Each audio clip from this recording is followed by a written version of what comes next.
Hey, folks. Just adjusting my screen a little bit here. All right. Hey, we're going to do some artwork today. I think my signal is probably coming through loud and clear, so let me check in online to see if we're doing okay. It's going to take a minute for me to do some social media postings here real quick. So consider me your countdown song with as we go along. So, okay, good. It sounds like our volume is looking good today. I'm happy about that. Checking. Pressing buttons. Almost done. Stay on target. We're creating an adventure for Eberron. The Crystals of Mabar is for characters 7th and 8th level. They're running around the Carnwood of Karnath on the continent of Corvair in the Eberron playing in the Eberron campaign setting. And yeah, today we're creating artifacts. So we've got all the artifacts complete. We did this illustration last month. Right now we're working on these different artifacts that connect to the 13 planes of the Eberron world. We're going to work on the Lantern of Delur today. Delur is the Lantern of Delur. The Shadowfell. So it's a lantern of darkness, basically. Is the idea. A hooded lantern of darkness. Basically, yeah, a beam of dark or emitting an area of dark. Anyway, that's the idea. So let me go ahead and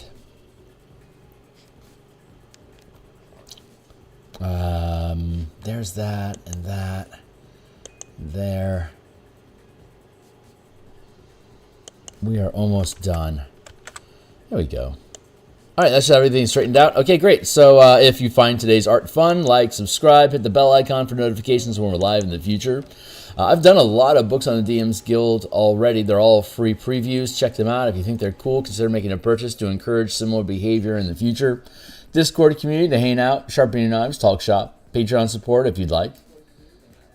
Bless you. All right, so let's move on. Let's see. Yeah, here we are.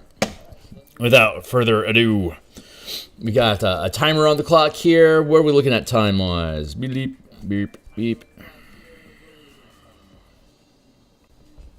When is it? It's 6:38 right now. Okay, so we've got about an hour and 20 minutes to play this morning. So we should probably have these illustrations done. Let's put a lock on that. I'm down to, geez, I think I'm down to 2 pages left in the body of the adventure. For page layouts, I still need to work on. We still need to convert the monsters into the 5e24 format, and there's a couple revisions here and there, but it's nothing significant. So we should be cracking our way into being done with page layouts with God's grace this weekend. So I'm pretty excited about that. I mean, other than the monsters, but otherwise. Okay, cool. So let's get after it.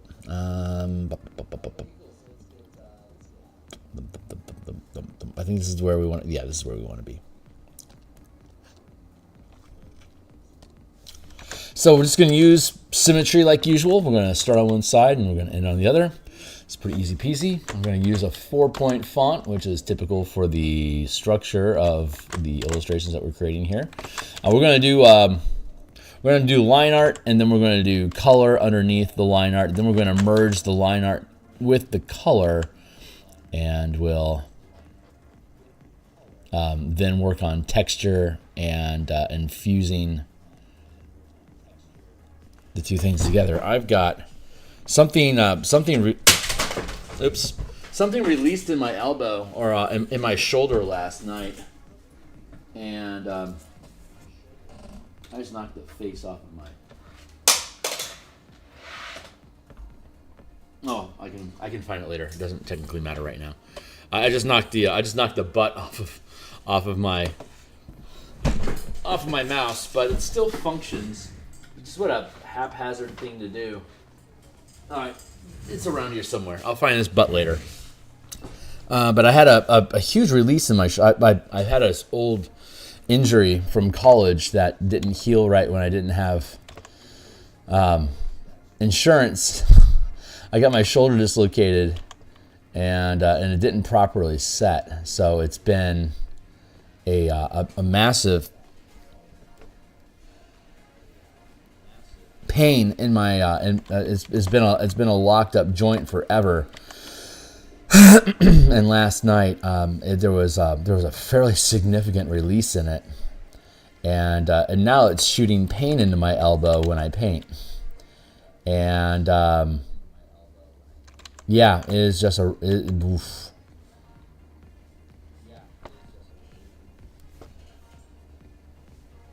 I don't know what I'm going to do about that. It's not on my elbow. It's along my tricep.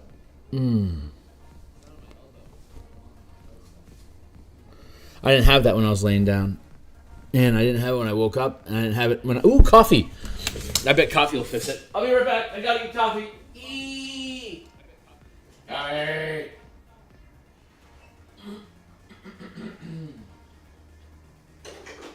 Alright. Oh, man. Alright. Have coffee, we'll fight.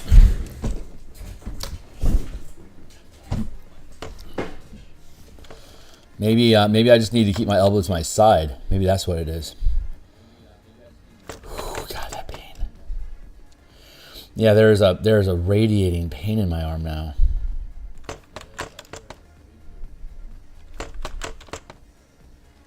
Looks like I'm learning how to draw again.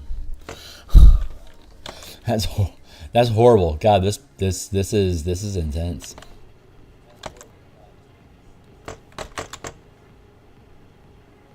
Oh well, it is what it is. I'll just have to suffer for it.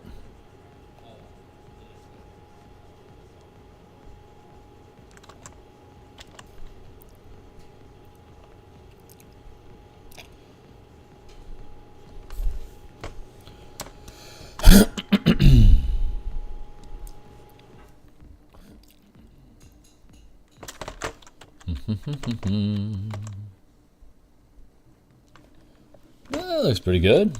No complaints so far.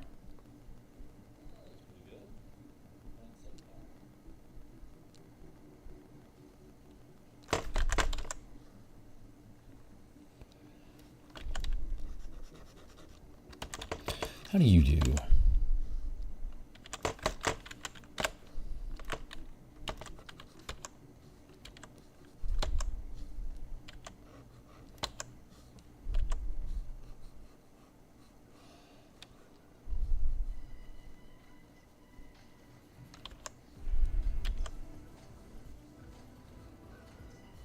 I'm not as talky as I usually am because I'm feeling into my body trying to figure out who I am now.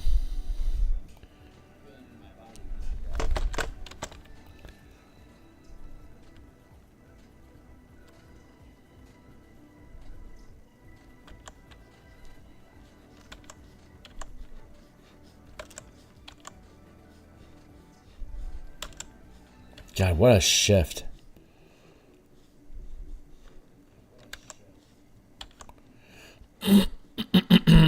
When my body wants to release, I guess, for lack of a better word, wants to release the trauma in my body, it swells, like a big bubble forms inside of my body. It's like my muscles are contracting. I had like this huge bubble that was moving through my body, and it shifted to the different points of of injury that I've incurred that have not been properly healed, and it just started to disintegrate those things, like it was pushing it out of my body, like through my skin, and that's a weird feeling. That's a weird feeling, but it was pretty amazing. It was it's scary, but I felt loved. So it was pretty cool.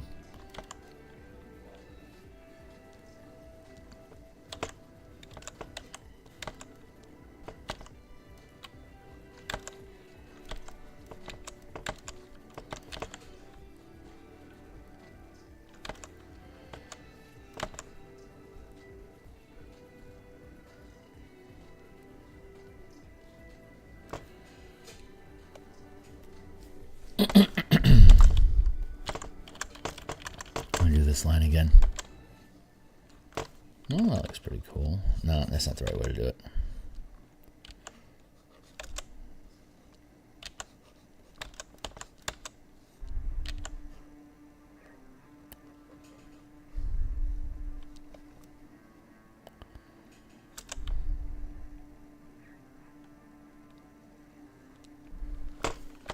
No, that doesn't seem right.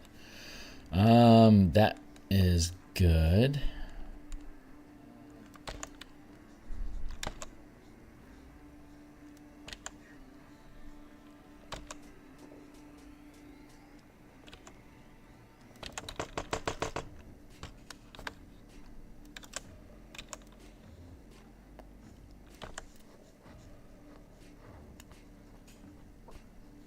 No, yeah.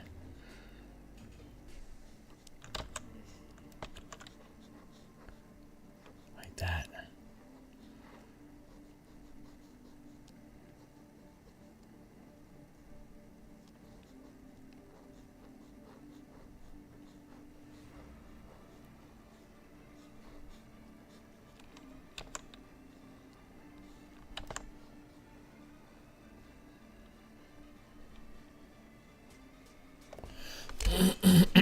That looks pretty nice. I'm happy with that.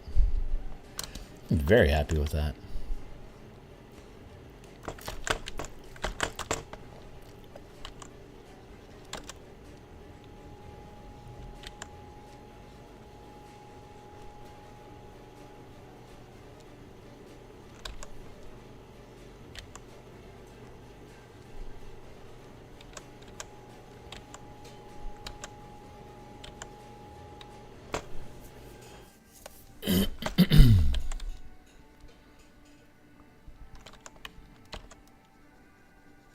Maybe.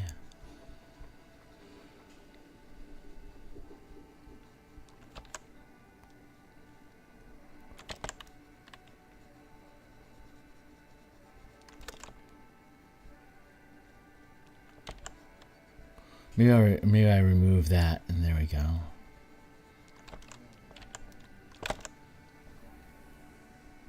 Ooh, that worked out. Like that.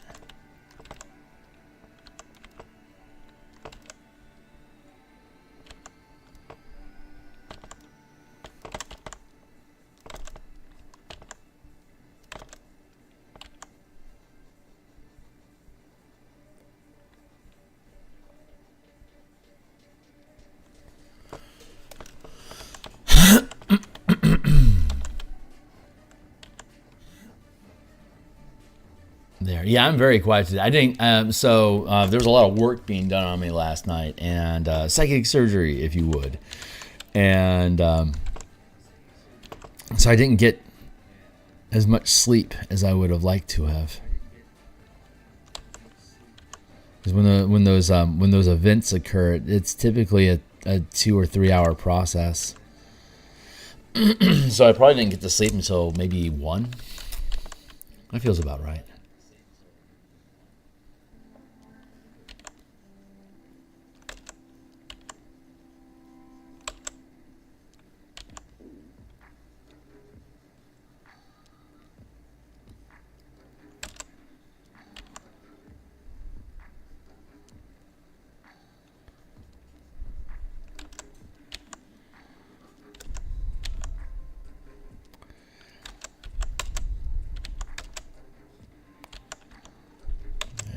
That.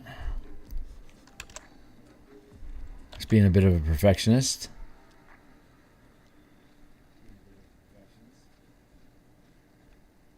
There, good.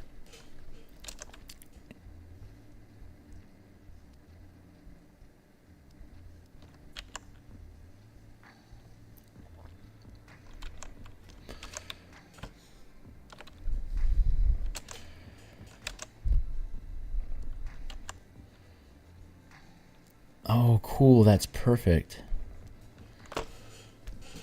Neat. I like that. I like that line work a lot. That's really fun.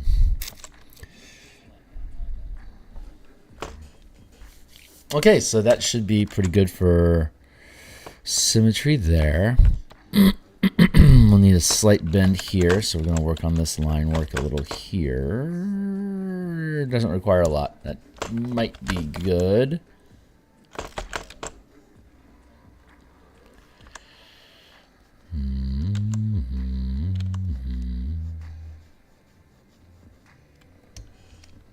Yeah, that works.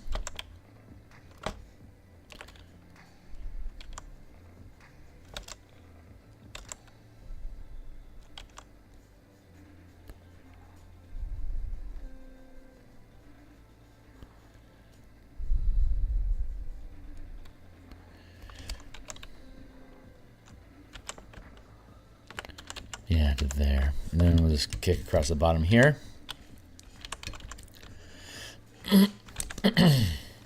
That's a cool looking little lantern. Let's I'm gonna copy paste this as it sits. Copy paste, free transform, flip horizontal.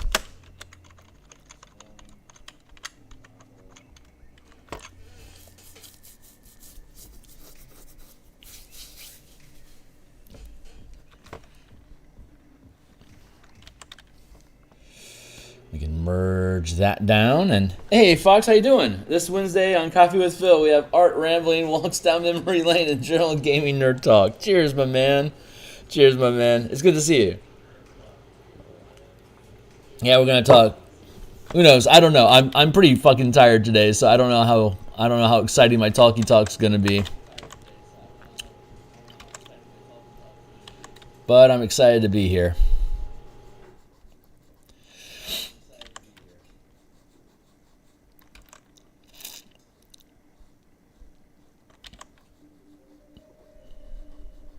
I don't know. Sometimes I have lots to say. Sometimes I don't. You know. I think it's largely dependent on how much coffee I've had and how much sleep I've had.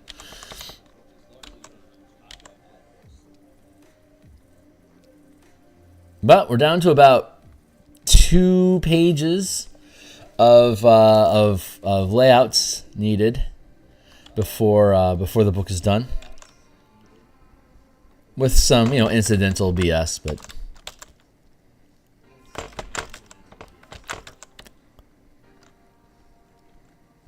There. But yeah, we're looking good. We're looking really, really good. This book has taken me a while. The layout, this 16 by 9 layout is just bewildering. It's training me. That's for sure. You know what? I think I've pretty much settled that if crazy tariffs are going to be the norm for the next 4 years, that I'm probably going to end up doing this Kickstarter just as a PDF when I get to it, and that's that's okay. We'll see. That will compel me to create in color, but I'm going to see. When we get around to doing that, if I can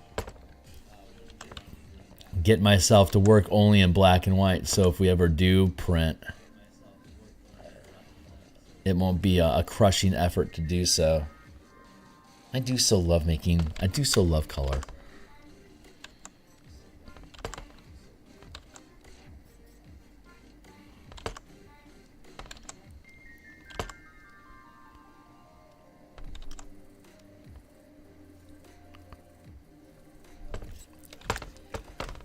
That's a cool little lantern. I like it. Let's. Oh God, that was a good line.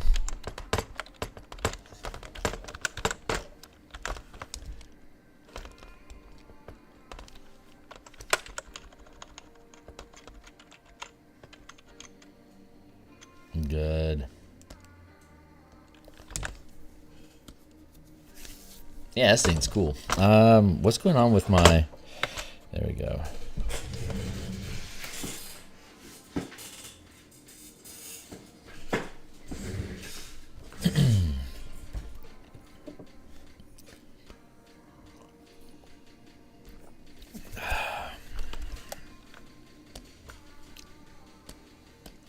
Very close to completion here. It's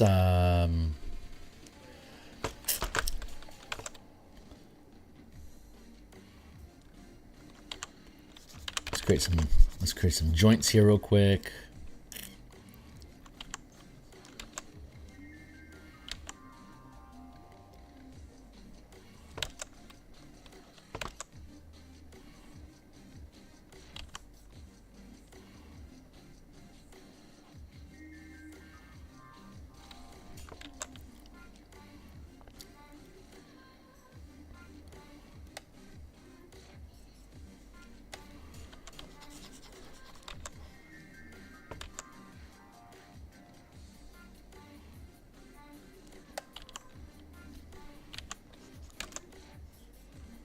Very simple handle.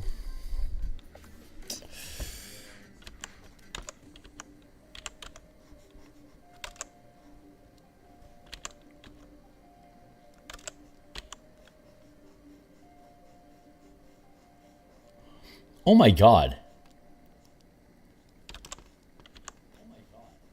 I have a very shaky hand.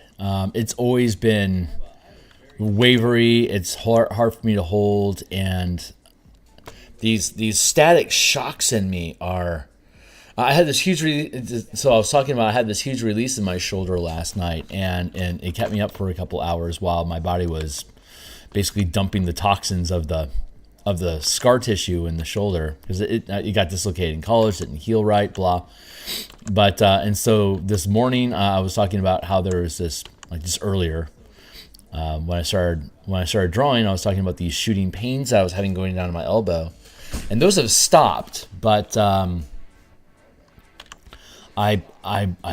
think the shakiness is reduced. I'm wondering if the shakiness that I've had almost my entire I never really paid attention to it, but it wasn't until after I got out of college and started getting into digital painting that I noticed how shaky my grip is, and I just accepted that I've just got a very unstable hand, so I have to plan my art accordingly with the skill, with the capabilities of what my body can do as always. But I'm not sensing that shakiness. I'm wondering if the shakiness came from some sort of a nerve pinch or something that was happening in my shoulder. Because it feels, my arm feels more at peace now. How fucking weird. Copy paste. I see text. Hold on, I'll catch up with you. Retransform.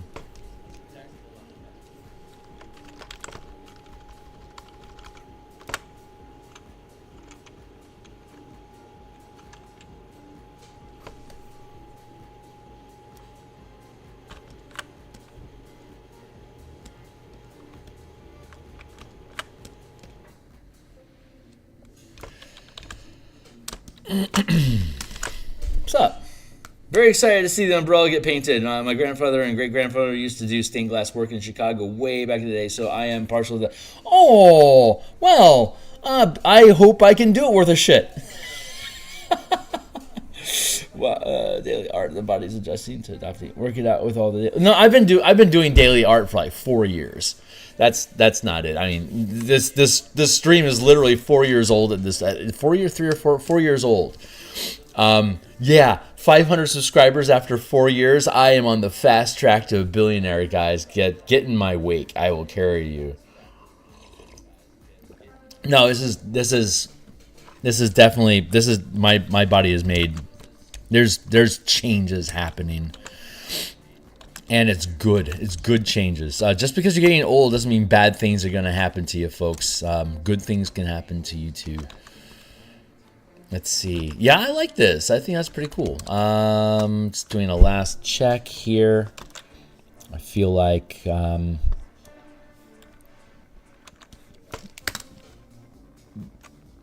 like how that is. Yeah, no pressure on that stained glass, right? I'm hoping. So hopefully it'll turn out well. I like the structure of it. It looks fun. So it should turn out. What else do I need to do with you? I need to put a core in here. So let's go look at what's the symbol of Delur. Maybe we can integrate that symbol into the piece. There it is. Oh my god, look at that. What a fun little symbol.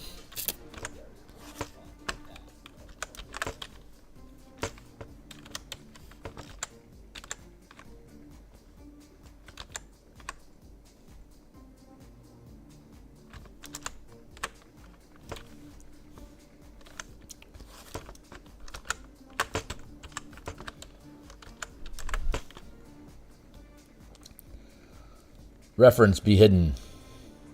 Le poof. I see text. Hold on. We'll add the shadow light in later. Let's just get this here.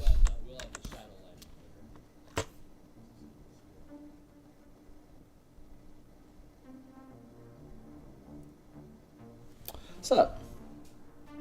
You might have worked it out with all the daily earnings. Yeah, but I am one awesome. You are one awesome sub. It's truth. Truth. All right, so looks like what I need to do. Here. Let's merge these things down like that. Let's make a new layer. I feel like.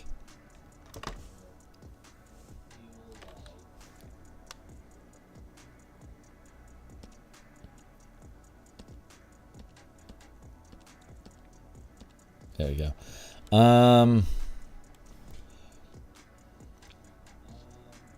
Shice. That's a no. That's okay because there's a slight bend, so I can have that be slightly over because it's curving. Actually, having this a little bit higher than those points, and this center point mildly higher, and then here it's a very subtle radial curve. So I'm okay with that.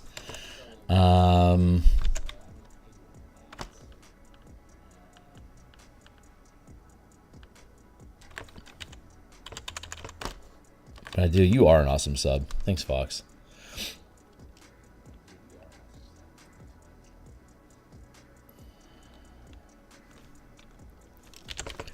So yeah, one side at a time, Kearney. We'll let the symmetry resolve it. Like that.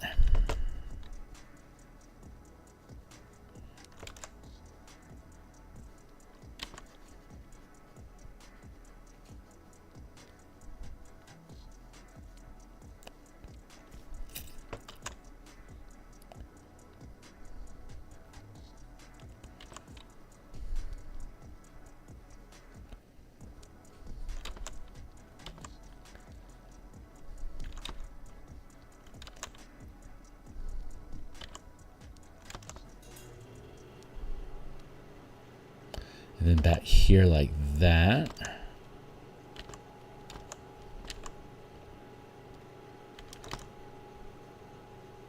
Yeah, I don't have a lot of words today, so indication that I am too tired.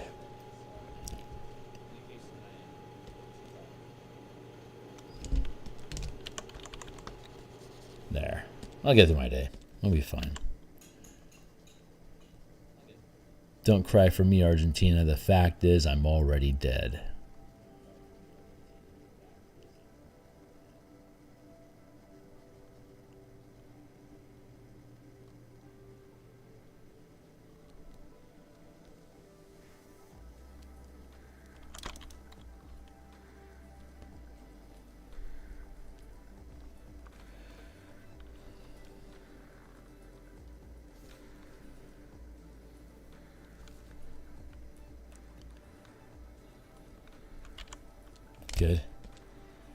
Good. And then good.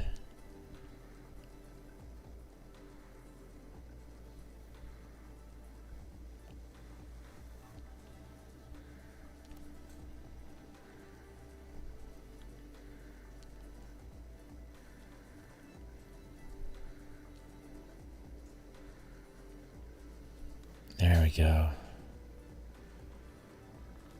Yeah. All right, so we can duplicate this layer and free transform. Flip horizontal now, baby.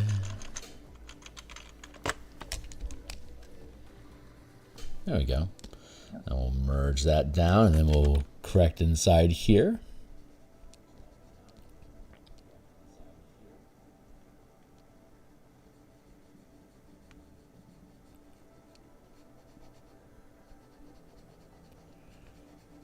Erase those bits.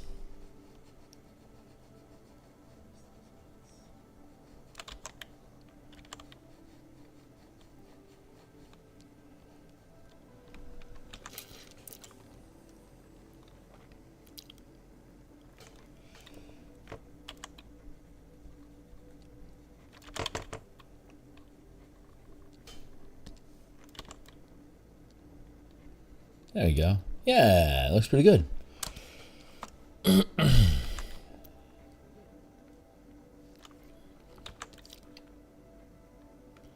It's low, I know, but I think it's inferred. And let's see. We'll have our source of dark here.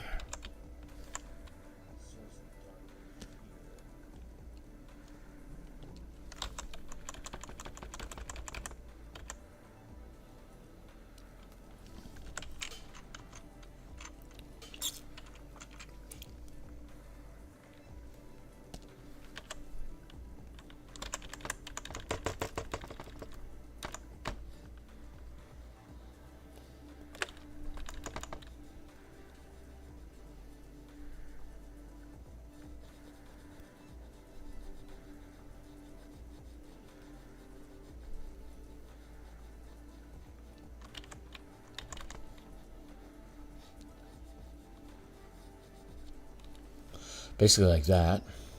And then we'll duplicate the layer.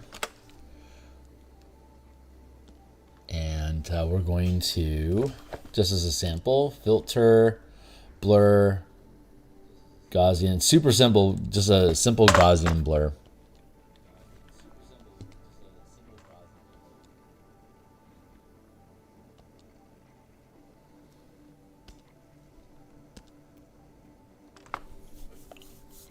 We're going to need a bigger dot.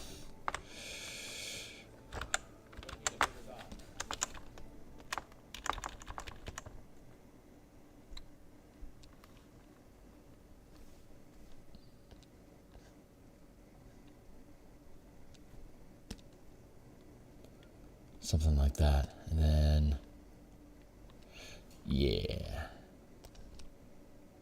What just happened?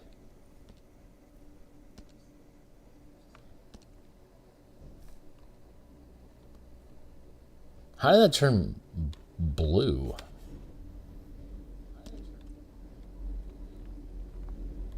Oh, son of a bitch. Is this whole thing fucking blue? God damn it. Fucking color. Okay, so I didn't notice it until we dropped the dot in. This whole thing is the wrong color. So we're going to have to course correct there. Let's delete that. Let's delete that. Here, we can probably drop it down to 0 by doing adjustment layers with the brightness contrast. So we'll ramp the contrast to full. We'll drop the brightness down to 0. That'll probably take care of it. Close. Shit. Duplicate the layer. Delete the layer. Image.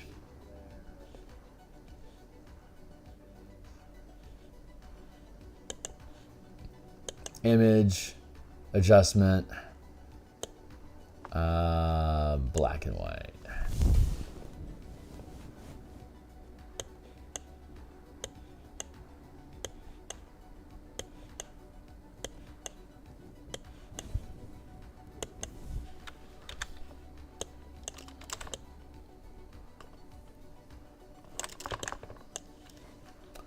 Image, adjustments, contrast full, brightness 0. Okay, maybe that'll take care of it. There it is. Okay, we got it. I had no idea I had like a super subtle blue layer going. Did I have that? Did I do that here too? Son of a bitch. How much am I fucking... Being colorblind sucks sometimes, I swear. How are you looking? Okay, that one's okay. No, wait. Yeah, that one's okay. All right. Well, luckily, the lantern is done for now. So we'll put in the radiance later. We'll get that done. But yeah, that's good. So we'll drip that. We'll drop that out. Let's check out this real quick. I'm almost scared to find out. Okay, thank God that one's okay.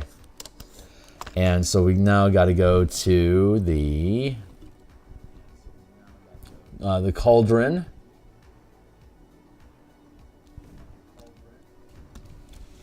What's up? It's all blue. A very dark navy blue, yeah.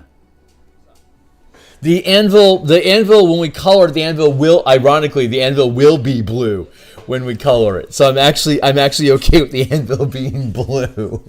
The irony. But yeah, I gotta fix the cauldron too. God damn it. Sometimes being color, I tell you, being colorblind, it's a curse. So let's blue this guy out too. Image, adjustment, brightness, contrast, ramp the contrast, 0 the bright, equals blank, and we're still gonna be blue. Wow!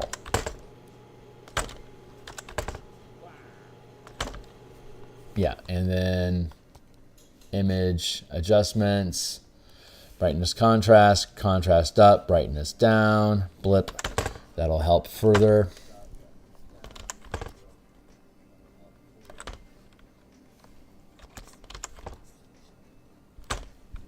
Almost there. Image, adjustment, brightness, contrast, contrast up, brightness 0.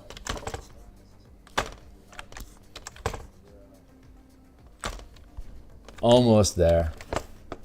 Image, adjustment, brightness, contrast up, brightness 0, flip, almost there.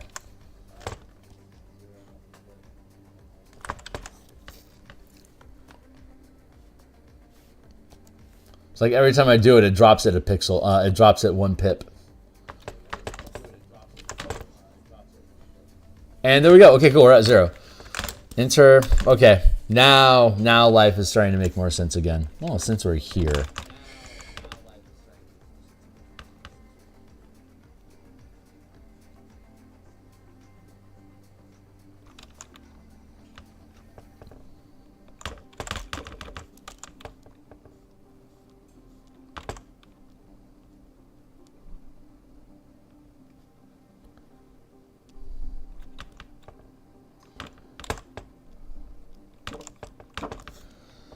See, there's a seam. You can see a seam here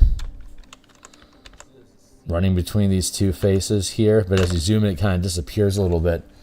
So I want to probably get rid of that. Break it up a little bit so it's not so linear.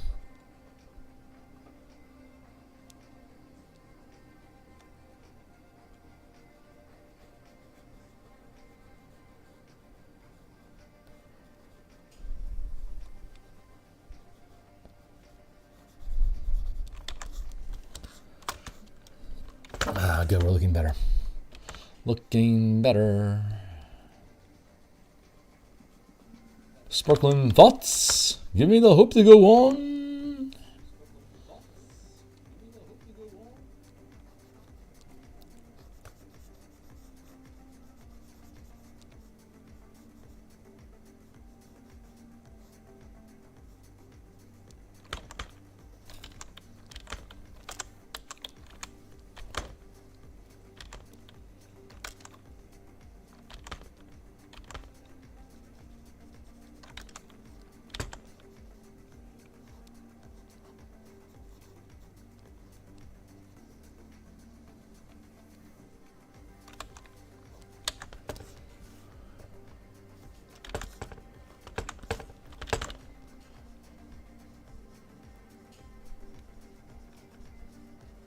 Thin that down.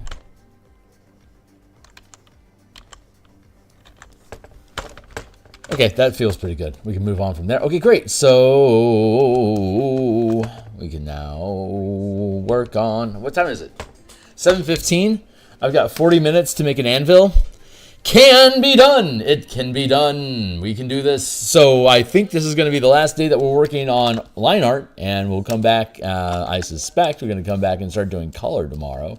I think I'll just do like block, just like flat colors. We'll just do flats throughout all 12 artifacts, and then we'll come through and we'll integrate them all, and then we'll do the detail work on them after the line and stuff have been infused.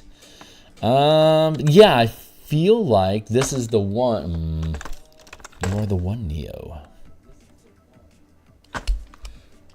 Take this. No, this is zero. This is zeroed out. We'll be consistent. We'll be consistent. I can thin the line. I'm going to make the line art partially opaque. I'm going to drop the opacity on the line art when we integrate it anyway, unless the piece needs the hard black lines. Most of these won't, though, because of the color will fill in the form. So, the Book of Adventure 12.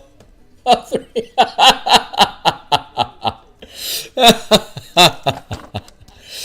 Turn to your adventure.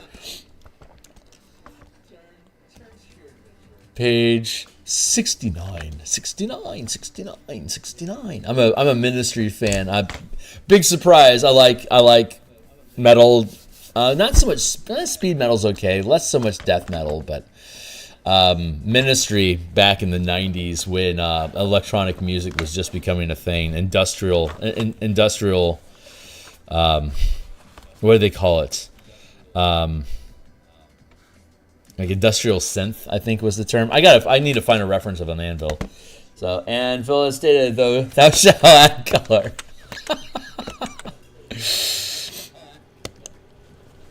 The Holy Handwriting of Antioch. Of course, Brother Simon.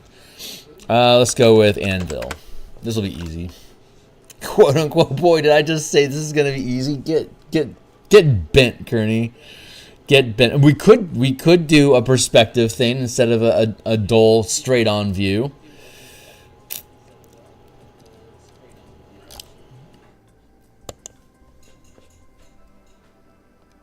So many anvils. Look at that, it's a tripod anvil. Never seen that before. Huh. Curious. I don't know which one that we like.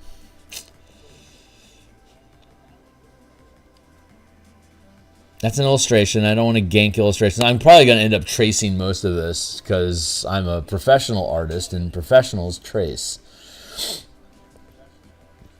Yeah, this one looks pretty good.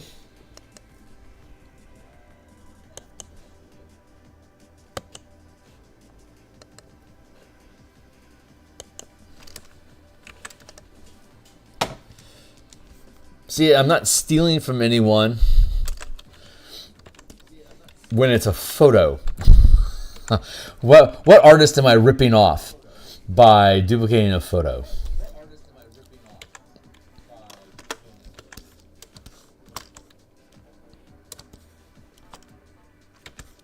And that actually helps break up the form a little bit. That's a good choice.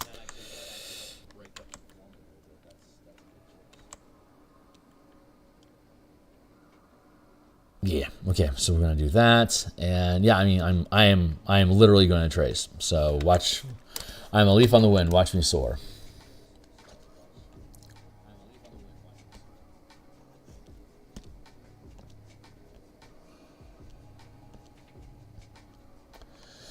Normally, I probably wouldn't need to, but this is this is a very complicated image. So I have no shame. I have no shame in duplicating or converting a photo into line art manually.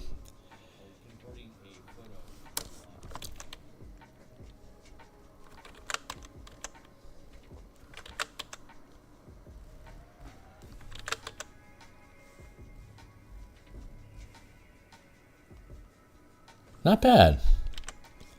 It's also a chance for me to do some skill challenges with my newfound stable arm. Wow, yeah, that was pretty fucking good. You are copying that image to paper? Yeah, that is called art. Yeah. Okay, so I have literally had art directors in my day of doing freelance work. That's like, show me your reference. Like they'll like, if they don't like my art, they'll ask to see the references that I'm using, and then work with me to make sure that I'm properly copying them, like for anatomy and hands and like perspective and stuff. And that was pretty early in my freelance career. I honestly don't remember the name of the director that I was working with, but she was really cool. And she's like, yeah, this is professional work. You should, and she had to tell me, you should not feel shame to literally, I mean, you're not stealing someone else's art. We're giving you photos of real stuff in life that you can use to make sure that your anatomy is correct. Please use that, because otherwise we're gonna have difficulty with this piece. And I'm like, okay, that's all I needed to hear. Through my budding years, like in high school, when and my art teachers never told me this, because I don't think I really ever shared with them how much I like doing art, so I don't think they bothered investing time in me that way. But I want to make a curve here.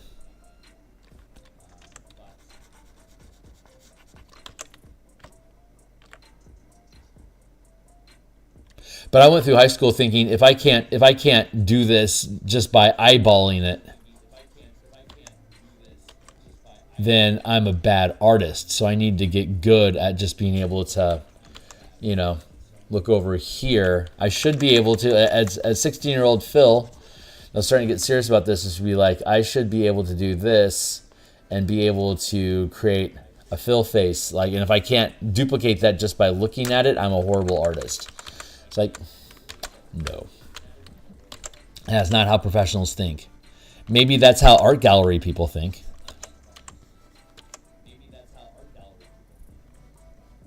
But I wanted to be a professional illustrator, so I need to be able to accurately depict things. And sometimes that means I need to use a photo reference. And sometimes when I use that photo reference, I am going to trace it.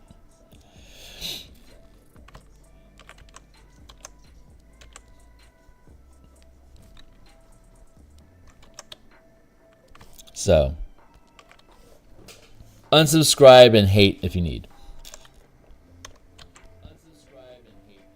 Now, what's going to be really cool is the icing effect that we do with this, because then we get to play with the three-dimensionality of the the semi-transparency that we're going to have, and that is going to be where doing the tracing this is going to be important. God, look at that! That was so smooth. I seriously think I just got upgraded in my ability to Jesus, I am really fucking happy.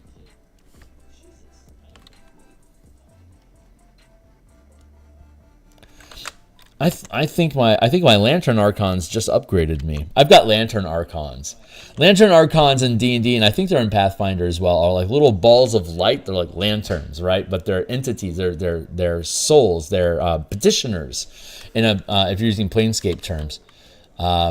They're like the least of angels that basically are errand runners, messengers, casual like patrol guards. Like you need to patrol heaven, but yeah, you do, and just like very low rank enlisted angels that are so minute in stature that they haven't gained physical bodies yet. They're going through an ascension process themselves in heaven. Well, in Phil's world, I have a fleet of energy beings that operate inside of me. And I think everyone does, but I think I'm different because I've taken time to develop a relationship with them. And they are mechanics. They work on my nervous system. So I've had really weird conversations with these entities that move around inside of me. The Scientologists would absolutely love this conversation, because Scientology, look at that, man, that curve, that felt so fucking good. So I have this sensation that there's all of these little, our body is composed of billions of intersecting points of energy that then condense into a slow vibration, as you know.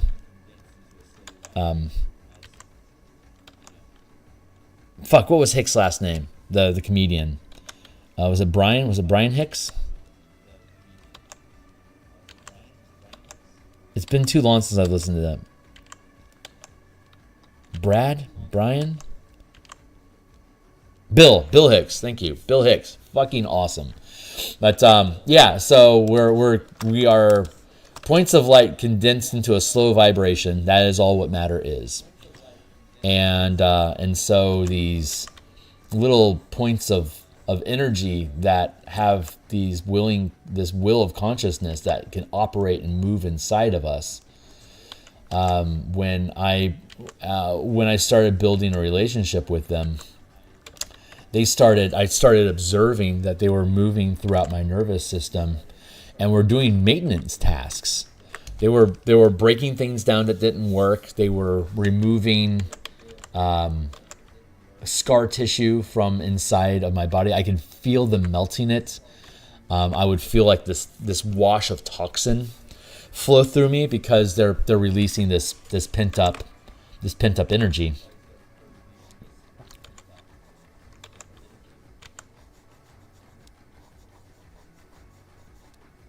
And at one point, when I was going through these, I call them upgrades. When I was going through this upgrade experience, and it happens at night, and normally it happens while you're sleeping.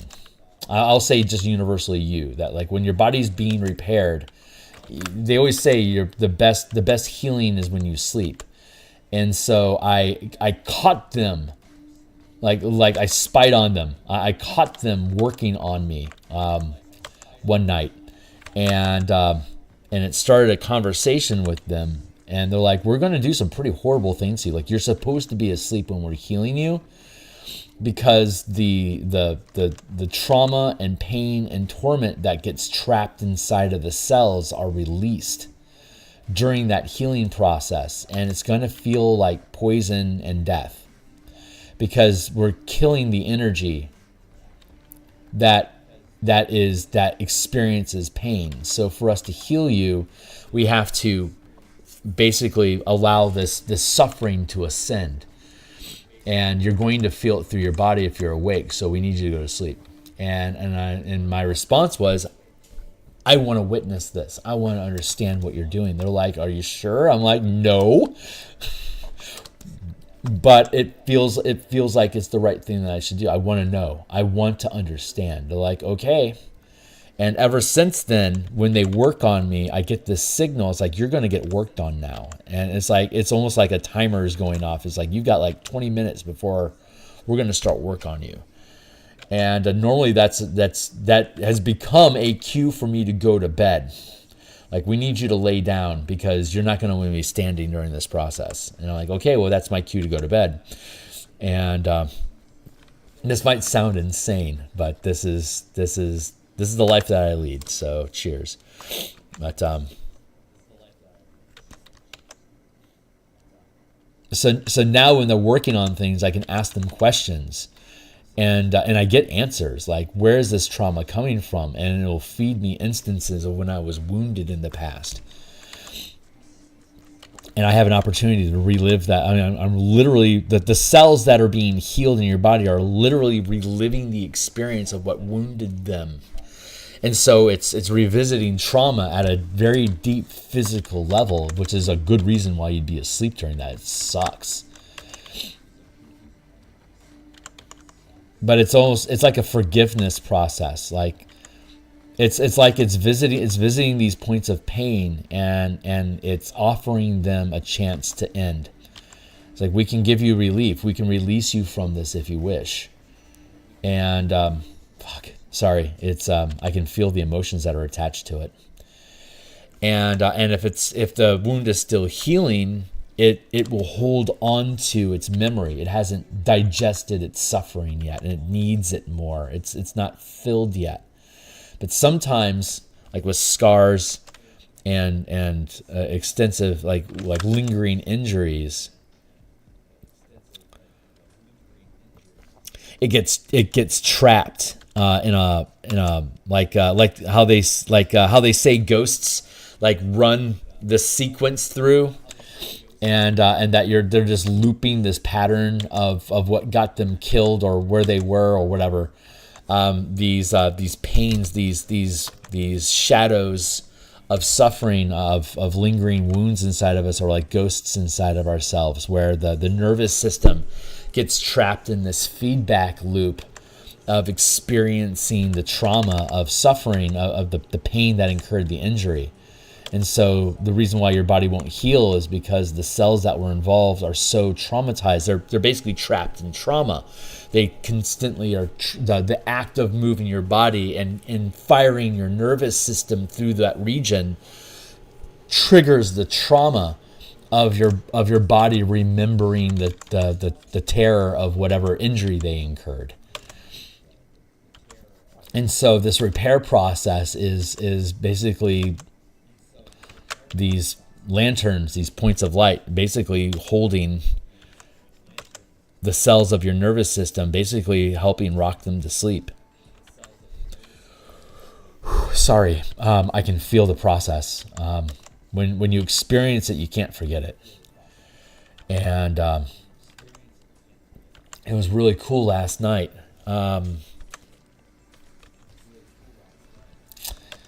They told me,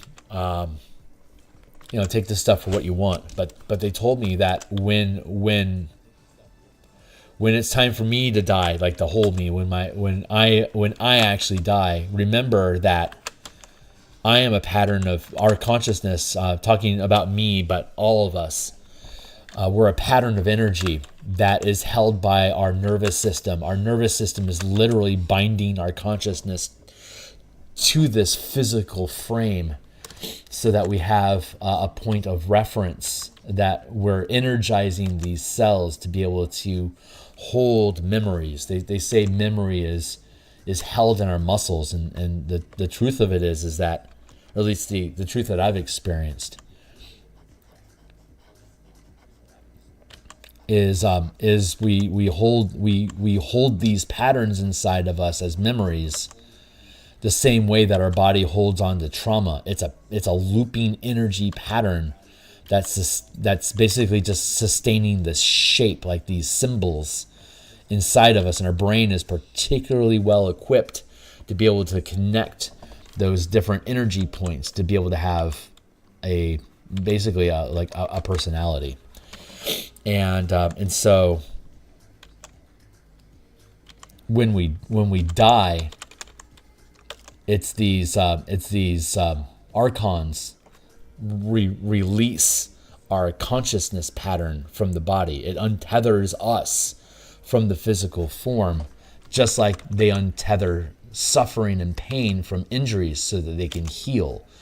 And in this case, they're turning off the body. But the punchline here is there was a thing that was moving around inside of me, like a sensor. It was just floating around, and it was looking for things. It was looking for things to release, and it was frustrated because it wasn't able to find anything that it could latch onto to dissolve.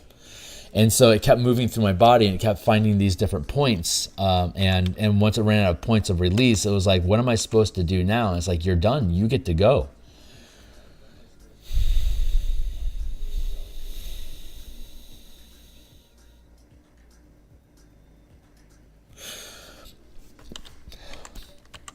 It was so beautiful. It said, I don't want to leave you. Like, I don't want to leave you alone in this body. I don't want you to have to endure the suffering of being alive. And it was so beautiful. The Archon's response was, "He's last."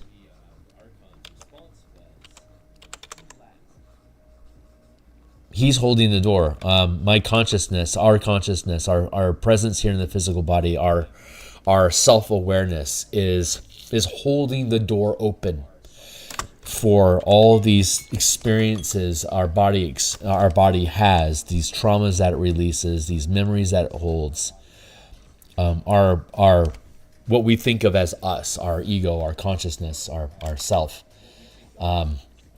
It is there. God, look at that. Our main self is here to hold a door open to, for lack of a better word, heaven, for these traumas and experiences to have somewhere to go to, so that when they're healed and released inside of us, they evaporate through us and basically get to ascend, and they get to then evolve unto themselves and start to become their own consciousness, and eventually evolve into their own selves to someday have their own body. But they have to, like, they're like almost like Tao or Jinn, like minor spirits that are like muses. Like a muse is an advanced form of an emotion that it sustains inspiration. Inspiration is an advanced emotion of excitement, with the ability to concentrate its effort towards one goal, while excitement is just a static shock of energy. And so these different shocks of energy evolve into higher forms of emotion. And once they evolve, and this is what these archons are telling me, that once an emotion evolves enough to the point that it becomes self-aware, it becomes a soul. And then it starts going through the process of ascension, and from the Hindu's perspective of karma and reincarnation, it's experiencing, it's tasting everything, as Zootopia would say. It has to try it all.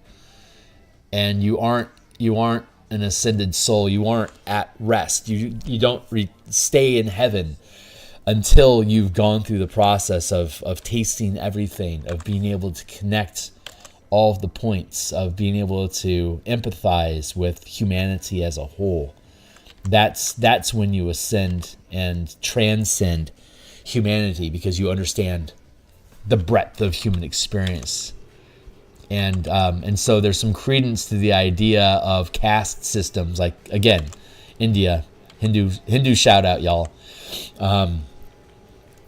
That we get born into experiences, and we aren't supposed to pity people that are worse off than us because they chose to spawn into the server under a very difficult hard mode, like a PvP server, rogue state where there is no, where there are no takebacks. That's basically like what being alive is. You're doing a speed run. Rogue style game where you have no chance of redos.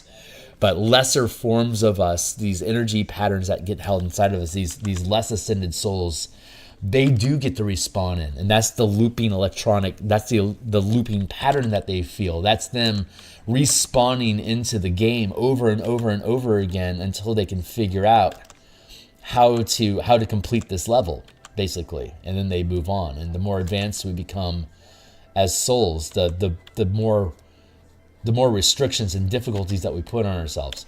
It's younger souls have easier lives.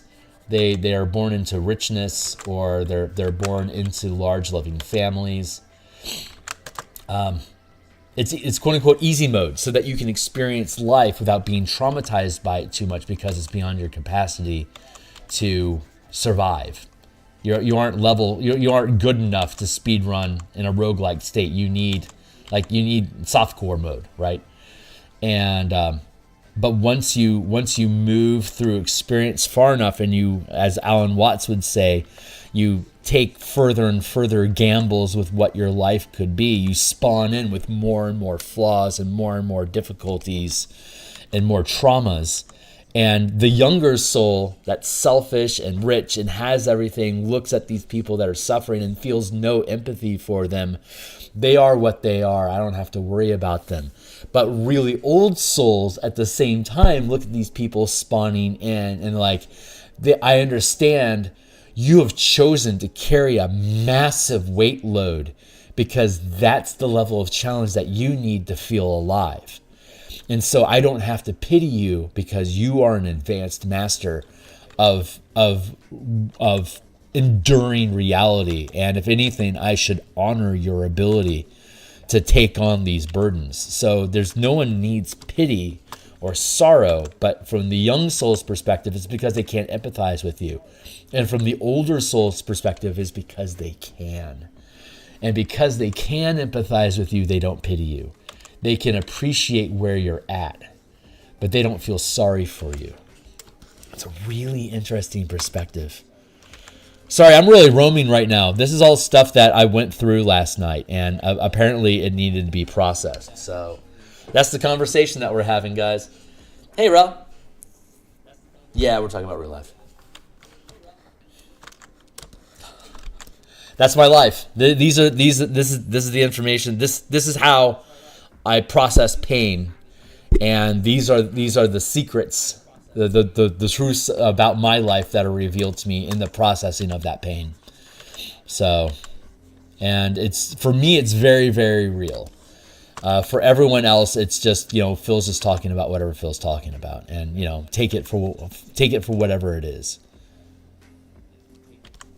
But this is the underlying fabric of reality that guides the decisions that I make in my life, like in real life.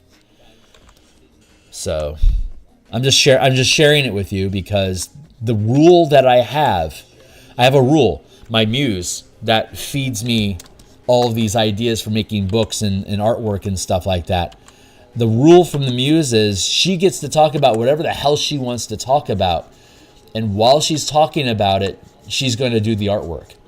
The more I can fall into this headspace and let her talk about what she wants, the more the pixels flow. So like all these excellent arcs and lines that I've been making is because I've surrendered my consciousness to her in the moment. And I'm literally not thinking or acting. I am a vessel that she operates through. And these are the things that she wants to say to people when she does it. These are the things that make her feel alive. She is a very advanced soul. And these things come through us and allow us to experience. They feel like us. We wonder, like, why do we have so many contradicting emotions inside of us? It's because we are a playground for emotional energy. And even though we don't see the script, there is a script that our body is very specifically running that is hitting all of the plot points that our body needs to fulfill the soul contract, as it were, for us to be able to ascend through our process and come out the other end that much more of a whole spirit, and eventually get to the point where we don't need to come back at all. We've learned everything that there is as a human, and then we move on to whatever next is. But there is no end to the levels. It is an infinite scaling system of fractals that thrives on the experience of being conscious. So at one level, we are.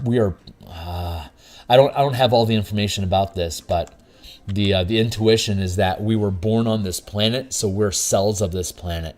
And each one of us as a cell of the planet is going through an individual experience of becoming conscious and aware. And during that process, the ascension of our species is allowing the planet as a soul to ascend as well. So our own personal growth of self-awareness is causing the planet, like Earth as a whole, to literally become more conscious.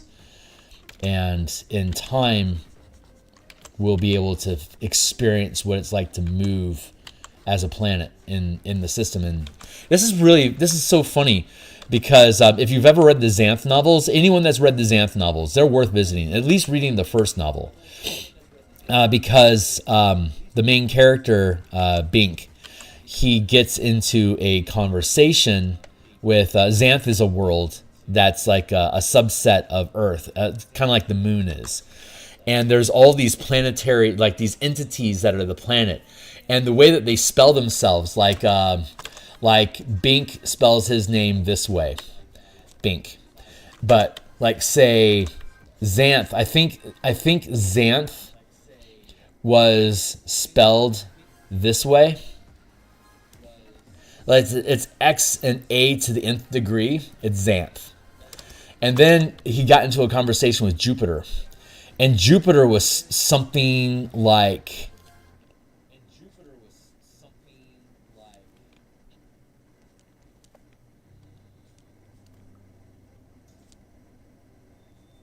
It's an equation. So Jupiter was this equation, like this is a plus symbol, and like this is E as in like exponential, and then R as a radius. Like it was an assembly of it was an assembly of math code as an equation. Like Saturn had its own thing going on, but he got into a conversation with these elder demon spirits that were representing these planetary entities, and Xanth was a young form of it, and that stuck with me. And since then, it's been feeding, and all these things just kind of feed into each other as reference points, because we all have our own tale. We're all building our own story here in life, and when we get to the back end of it, we get to look back at it and see how elegant and perfect it was. All these things that happened in our life that aligned to allow us to have this belief and pattern of understanding and empathy and emotion. And that's our own. Everyone's process is unique. But in the end, we, as the Beastie Boys would say, we are all one. And but that's the experience, that being able to step out of ourselves and then be able to experience those other events that other selves have had is how we can unify. And so that psychedelic experience of feeling connected to everything is very literal, because it's coming to us through the planet that we're on. I don't know, but I wonder that if we start populating other planets, that we would basically be looked upon as a potential virus, like a flu or a head cold, landing on these other planets that aren't naturally aligned energetically with who we are. So I'm getting the inkling that for us to be able to move, to be able to ascend and populate other planets, we have to understand ourselves enough energetically as a creature, as a species, to be able to synchronize with other planets, to be able to synchronize with the environment. So essentially, we're going to be stuck on this planet until we can understand as a species how to align our actions and ourselves to be healthy for the planet and the other creatures that are on it.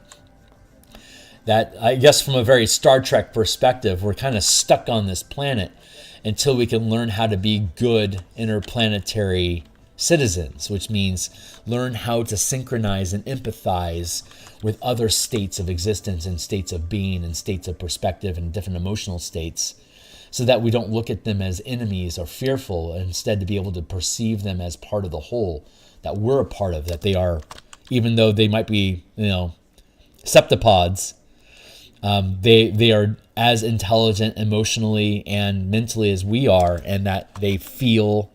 And so if we can't understand, like, that's how whales and dolphins and stuff are, then there's no way we're going to be able to understand a spider person from, Arcturus. Like, we're going to view that thing as a monster and something that needs to be destroyed, because we're incapable of empathizing with the experiences that it's attempting to share with us when it meets us, which is why we're from a Star Trek narrative experience in isolation from the rest of the universe, because we haven't aged enough to be able to empathize, to have anything. We're still a child. We don't have anything interesting to say yet. You don't get into a serious conversation with a child unless there's something really fucking weird about that kid that it seems to have. Like, sometimes you get into conversations with kids and it's like, there's more going on inside there than what a normal kid would have going on, and they're interesting. Like, we're like that to aliens right now. They're like, these guys, they're still kids and they're still babbling stupid shit. And like, yes, the sun is yellow. Good job. Yellow sun. And we're still asking why-like questions as children to the universe. And the universe is being very patient with us and very loving, just like any mother would be with a child that's a complete idiot. Knowing that we're going to grow up and we're going to become something that's actually worth having conversations with. And that's when the alien isolation ends, when we basically go through our coming of age ceremony. And then we would be able to go to other planets, but then we don't really need to, because we're in harmony with the environment around us. We won't have an urge to leave. We're going to want to stay and evolve. And yeah, 1 billion years from now when our planet dies, doesn't matter, because by the time Earth gets there, Earth will have ascended to its next level as well. And we're going to ride it. We're going to be part of that ascension process. So reality is just going to change. And I don't know the timeline that's involved with that. It's infinite and it's immediate, because all time happens at once. It's our shifting in perspective that creates entropy. The perspective of time is our awareness of shifting from one point of perspective to another in our time-space coordinates. So the shift of perspective feels like time and aging. But from a larger perspective, there is no time, because you can see multiple points at the same time. So you don't have this same experience of aging and time, because you can see from Slaughterhouse 5. If you've read Slaughterhouse 5, it talks about this undulating snake, that our existence in time is like, if this is me, and later on this is me, there's a point of time that moves between these 2 points. And there could be all sorts of weird gyrations and oscillations that occur. Like, here is joy and here is suffering. And most of our life is spent between these 2 points. But the undulating snake of time that is talked about in Slaughterhouse 5, that's us experiencing point by point. I am now in sorrow. I have emerged. Oh, I'm back in. I've emerged from sorrow. I am now in joy, and I've returned to my normal state. And I am now in joy. I am now back to normal. I am now in a state of sorrow, and now my life is over. And when you step out of the frame of reference of who I am right now, I can see this is who I am. I am this tapeworm of experiences, but it's an energy pattern. It's a lightning bolt moving from one node to the next. And this node is the beginning of your contract, and this node is the end of your contract. And it's not an accident that it's risen in this 2-dimensional perspective, because from the multi-dimensional perspective that this spark of energy exists inside of, it is ascending to a higher state of awareness, which is indicated in our life as an arrow line going upward. So anyway, those are the ideas. These are some of the things that got fed to me last night. So, and there's our anvil. So this is going to be an ice anvil, so it's going to be semi-transparent. We're going to grab a bunch of references of ice blocks and ice sculptures to see how the different angles here curve into, how does it distort light behind it through the ice block. So this is going to be a really interesting experiment in expressing, holding patterns of light and shadow inside of the ice block, which is not ironically different from what we've been talking about today, holding energy patterns inside of ourselves. It's very much like we are the block of ice, and the light passing through us is the emotional energy that causes our life to be acknowledged.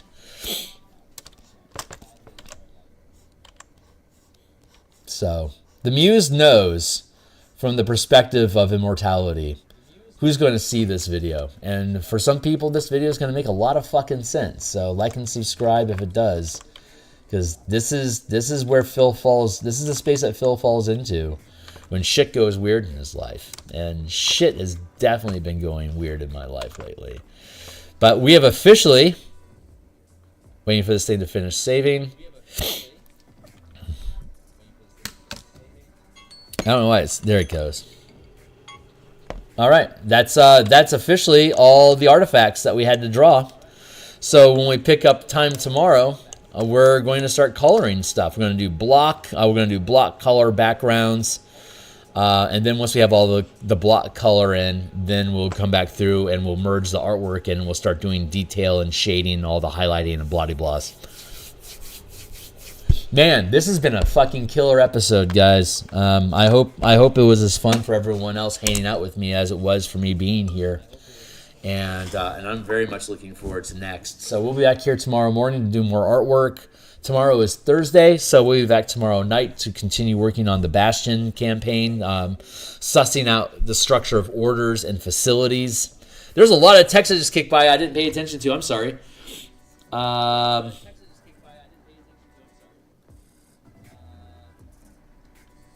These are things that I live through at night when I can't sleep, when my body is healing. I am physically aware. I'm consciously aware of the experience of my body healing. I can feel it.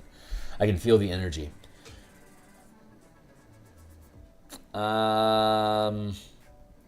Just to catch up before I go.